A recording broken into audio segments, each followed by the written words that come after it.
Hey guys, so yeah, I promised a friend of mine, Max, that I'd do a video for him, just to do a quick unboxing and review of the new T238 SpeedLoader Pro Edition, because I placed this guy on pre-order, and it arrived me about 2 or 3 days ago, and yeah, I'll just give my thoughts on it. So in the box, it's pretty simple packaging. It's just a white box.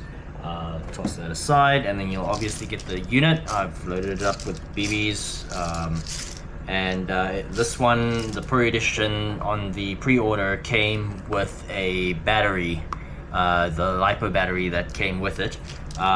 So yeah, and then inside the box you got your little manual. It's in Chinese, but there is a bit of English in here as well. And then you also have the adapters, the different adapters for all the different types of, or nozzles, if I can put it that way, for all the different types of loading. So over here you'll see, if the lighting is good enough, you'll see, so there's the standard AEG loading. And then you'll also have, I have no clue what this one is. I've never really used any of these, but I'm guessing it's for like the pistol loading, the pistol mags and all of that. I have concerns on these. I don't know, like I was having a light WhatsApp chat with Max, and yeah, like the plastic that they've used just feels, I wouldn't say it's cheap, like it doesn't feel cheap, but it does feel almost as if it's going to break on the first drop, or like the first tweak that you've done to it. It'll probably crack, and then eventually it'll just fall apart. But I'm hoping that my initial thoughts are different. But yeah, that's kind of like the first impression that I've got. They also come with these nifty little like adapters, if you can put it that way. So kind of like for the pistol mags and all of that. Never going to use these because I don't own a pistol, so I will probably only be utilizing this little nozzle over here. And basically to connect it up, there's a slot that you slide on, and you push down and you twist, and then it locks in place, doesn't go anywhere.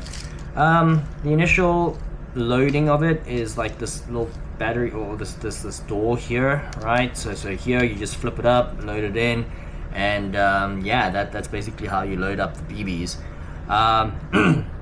Yeah, this battery door, it's literally held together by this little silicone nub, and I don't feel that this nub is going to be enough. If I were to like accidentally drop this, I feel that this door is just going to pop open, and then there goes half your BBs, or however many that it decides to fall on.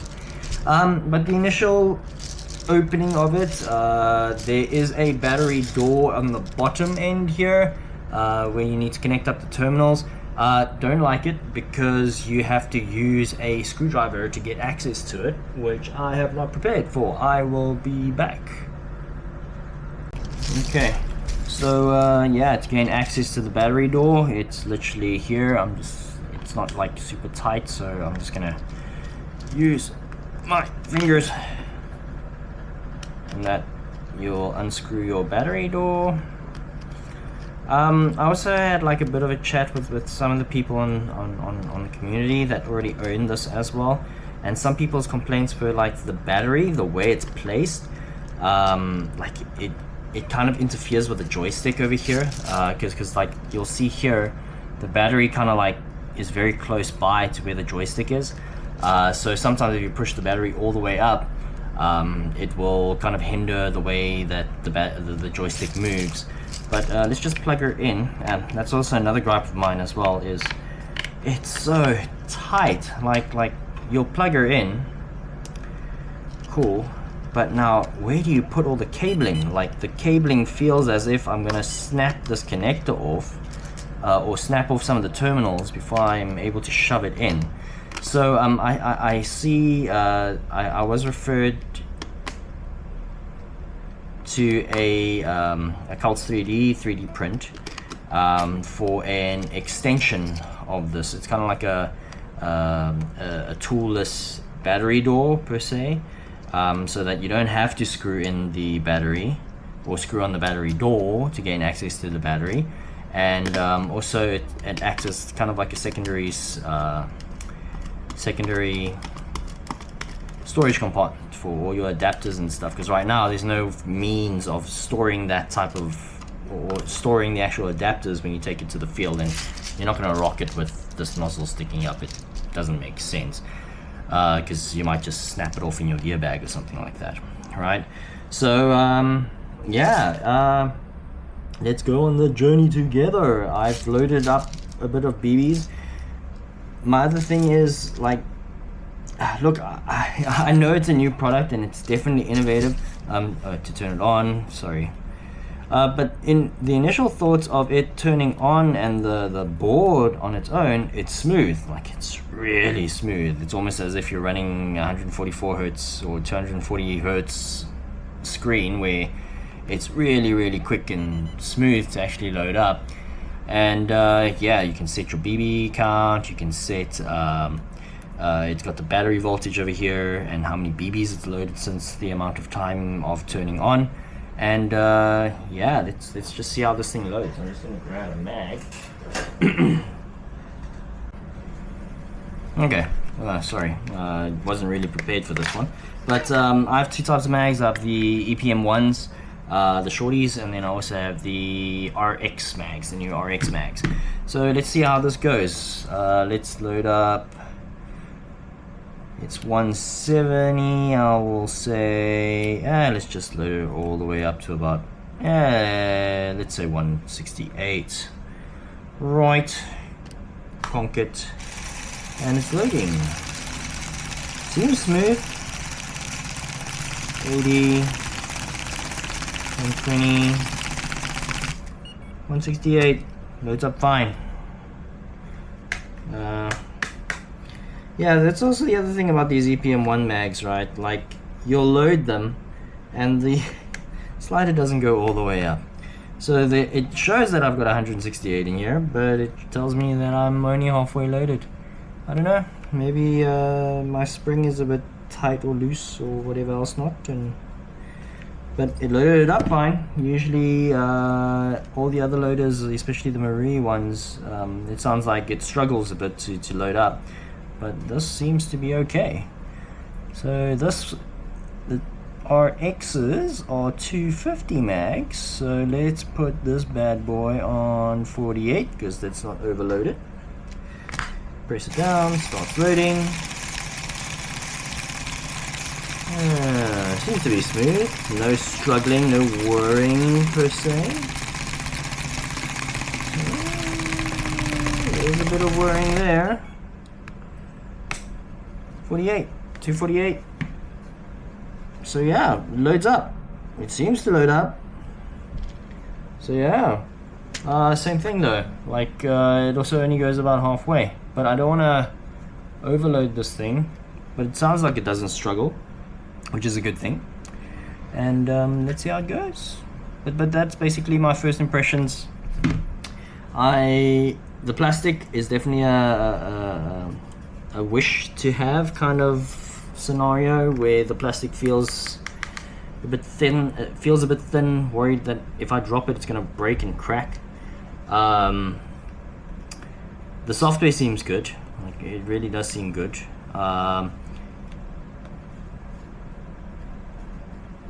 And the other thing is obviously that you see, like here now, the battery is interfering with the joystick and it kind of feels like you're pressing against the battery in order to move the joystick down.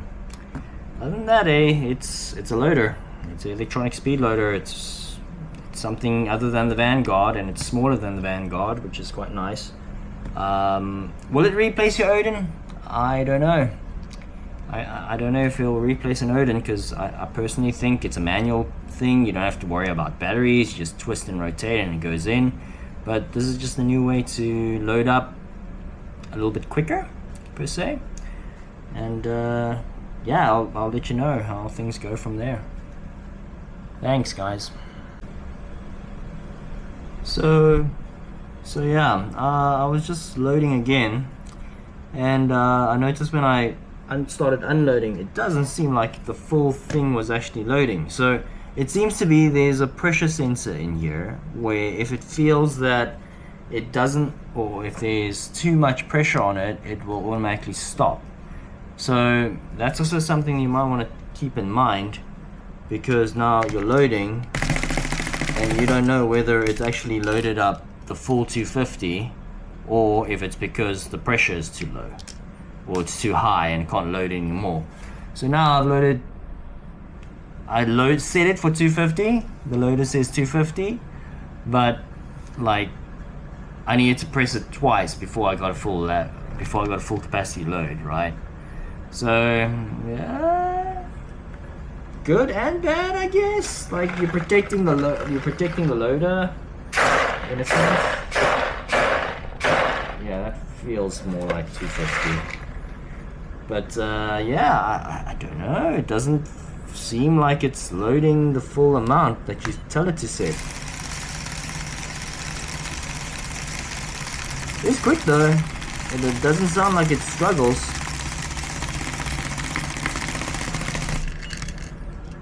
There you go, and that kind of full load. And that's about 170. So yeah, gives you some pretty nifty stats. It tells you like 16 BBs a second, 175 loaded. How accurate that is, I don't know. So yeah, quite nifty nonetheless. It'll definitely save some time.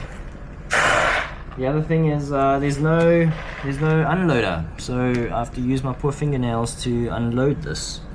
And yeah, nifty, interesting invention.